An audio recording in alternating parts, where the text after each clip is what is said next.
오늘도 우리 사는 이야기 찾아주셔서 감사합니다. 사연자분이 보내주신 이야기 시작해볼게요. 얼마 전 사랑하는 와이프를 얻고 가족과 결혼한 30대의 남성입니다.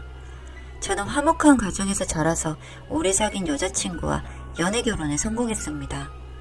장인어른이 대장암 사귀셔서 호스피스 병동에 들어가기 전 결혼식을 보시고 싶다는 말씀을 하셔서 바로 결혼식을 진행했고요.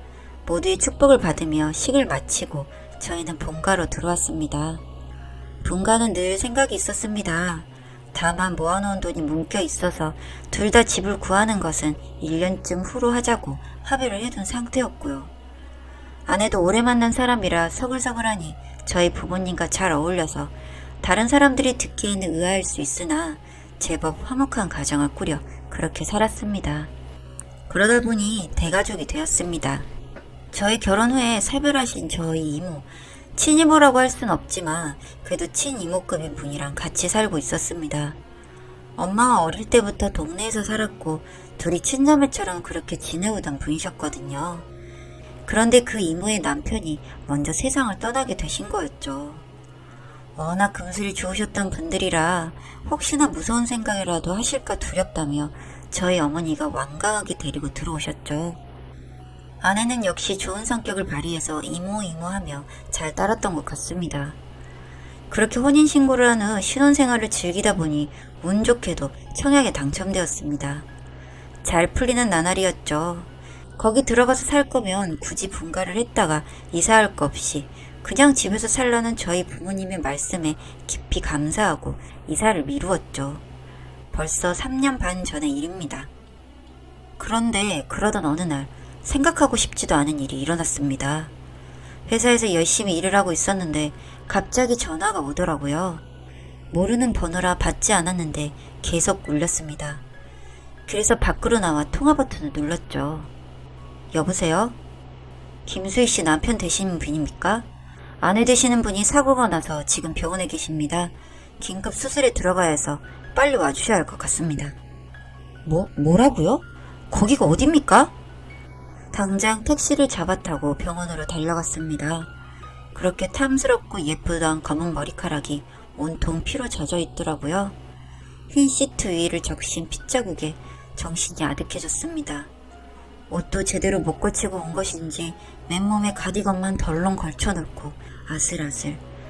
평소에 그렇게나 단정하던 여자가 이렇게 엉망이 된 모습으로 누워있는 걸 보니 딱 돌아버리겠더군요.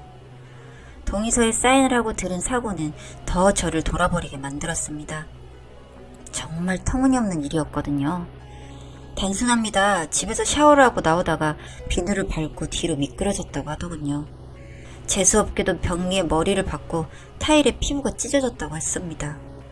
저렇게 피가 나는데 출혈은 문제가 아니라고 하더군요. 뇌출혈이 문제라고 했습니다.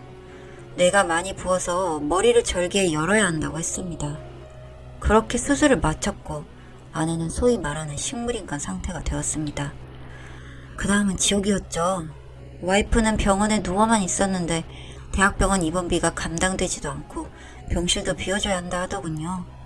그래서 요양병원으로 사람을 옮겼습니다. 몸이 굳지 않게 재활을 도와주고 딱 사람 숨만 붙여놓더라고요.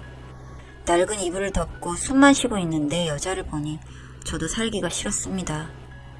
차라리 죽지 그랬냐. 그럼 내가 따르라도 갈 수 있지. 욕창이 생기지 않게 몸을 젖은 수건으로 닦아주면서 늘 되뇌이던 말입니다. 나중에는 모은 돈으로 감당이 안 되길래 투잡 개념으로 사업도 시작했죠. 그런데 참 사람이 재수가 없는 건지 좋은 건지 이 일이 잘 되어 제법 큰 돈을 손에 넣었습니다. 본업이었던 회사도 그만두고 와이프의 간병에만 매달렸죠. 이 와중에도 청약에 당첨된 아파트는 올라가고 있었고 아내의 마른 손이 늘 애처로울 뿐이었습니다. 그런데 어느 날이었습니다. 여보, 정신이 들어? 응. 최근 눈을 뜨는 일이 잦다고 생각하고 있었는데 그냥 신체의 반응이라는 이야기를 들었었거든요. 그런데 아내가 정말 정신을 차리고 이야기를 하는 것입니다. 기적이었죠. 당장 병원을 대학병원으로 옮기고 재활치료를 시작했습니다. 대학병원에서도 이건 기적이라고 할 정도로 놀라운 일이었습니다. 하늘이 나를 위해 아내를 돌려주었구나 싶어 눈물이 쏟아졌습니다. 눈을 한 번 뜨고 입을 연 후에는 놀라운 속도로 회복이 이루어졌습니다. 늘 누워만 있었으니 몸에 근육이 하나도 없어 휠체어를 타야 했지만 어느 순간 자기 손으로 숟가락도 잡고 제 말에 흐릿하게 미소도 띄워주더라고요. 3년이나 누워있었다는 이야기를 듣고는 알 수 없는 감정에 담긴 눈을 번뜩이고는 했습니다. 그렇게 재활을 하다가 병원에서 이제 통원을 해도 되겠다는 통보를 받았습니다. 아직 휠체어는 타야 했지만 붙잡을 것만 있으면 걸음도 몇 발짝 뗄 수 있는 정도가 되었거든요. 그런데 아내가 눈에 띄게 불안한 증세를 보이며 싫어! 싫어! 싫어! 하고 소리를 지르기 시작했습니다. 눈을 뜬 후로 처음 보이는 격한 모습이라 당황하고 있는데 거의 발작처럼 소리를 지르며 눈이 뒤집혀서 의사가 바로 진정제를 처방하고 저와의 상담을 진행했습니다. 아무래도 문제가 있는 것 같으니 집안 분들과도 의논을 해보는 게 좋겠습니다. 의사 선생님들의 조언을 듣고 부모님과 이모님께 이야기를 하기로 했습니다. 사실 혹시라도 과한 희망을 가질까봐 일부러 아내가 깨어난 사실을 숨기고 있었거든요.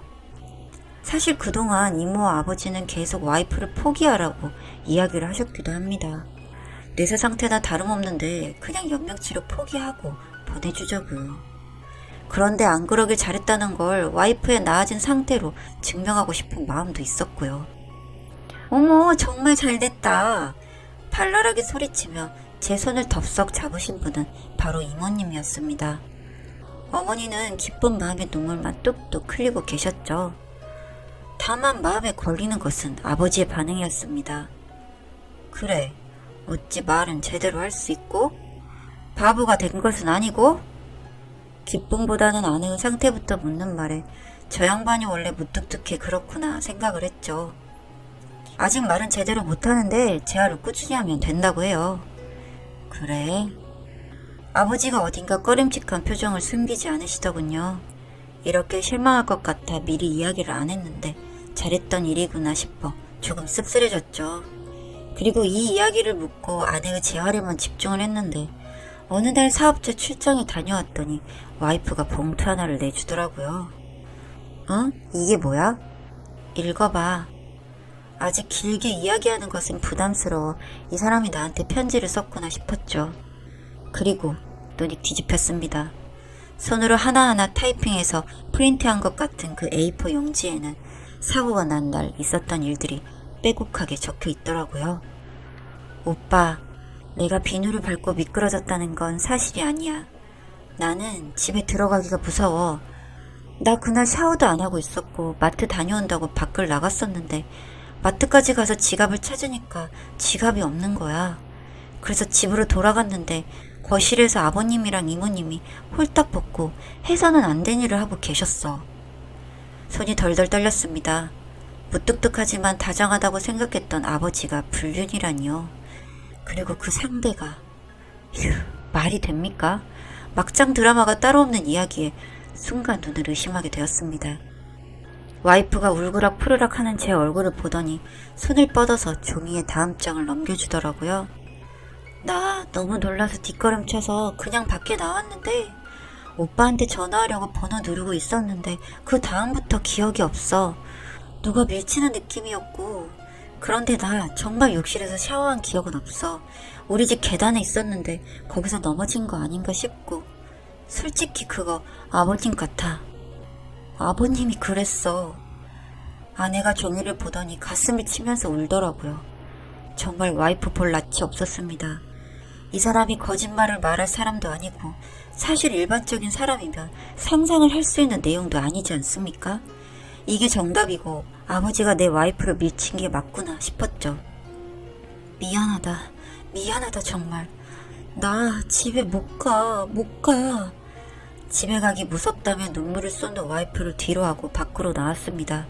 생각의 정리가 필요하더라고요. 사실관계를 확인하고 싶었지만 사실이 아닐 리 없다는 생각이 들었습니다. 마음을 굳혔습니다. 집으로 쳐들어가 문짝을 벌컥 열었습니다. 이모라는 여자가 사과를 깎아서 아버지께 주고 있더군요. 부부가 따로 없는데 내가 그동안 눈이 돌아서 저걸 모르고 살았구나 싶었죠. 짐승 새끼도 아니고 진짜 미치셨습니까? 소리를 지르며 아버지 앞에 놓인 과일 접시를 집어 던졌습니다. 깜짝 놀라서 방에서 엄마가 나오시더라고요. 그 앞에 A4 용지 2장을 집어 던졌습니다. 엄마도 이거 보고 정신 차려. 엄마가 젊은 나이에 남편 있고 불쌍하다고 받아준 저 여자와 내 아버지란 인간이 한 짓을 좀 봐. 어머니가 가만히 그 편지를 읽더니 그 인간들 앞에 가서 그 여자의 얼굴을 매섭게 올려 붙이시더라고요. 큰 소리가 나더니 그 여자가 악 하고 소리를 질렀습니다.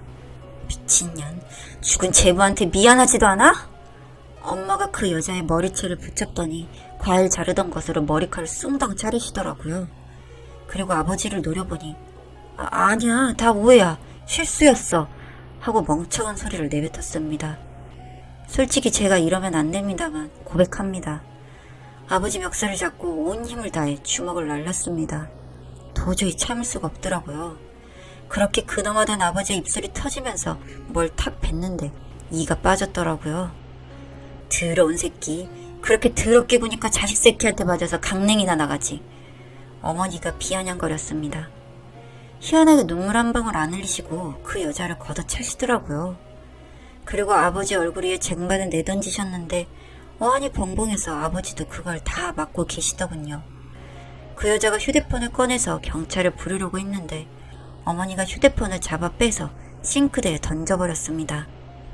미친년, 내가 니들 이상한 짓 하는 것 같다고 진작에 생각을 했는데 내가 돌았구나 싶어 정신과 가서 약을 타먹고 있었어.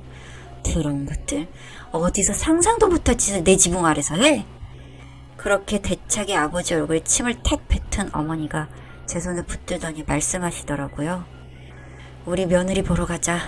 내가 저것들 눈치 본다고 지금까지 걔 병구안도 제대로 못하고 살았다. 그렇게 어머니와 저와 아내는 한 배를 타게 되었습니다.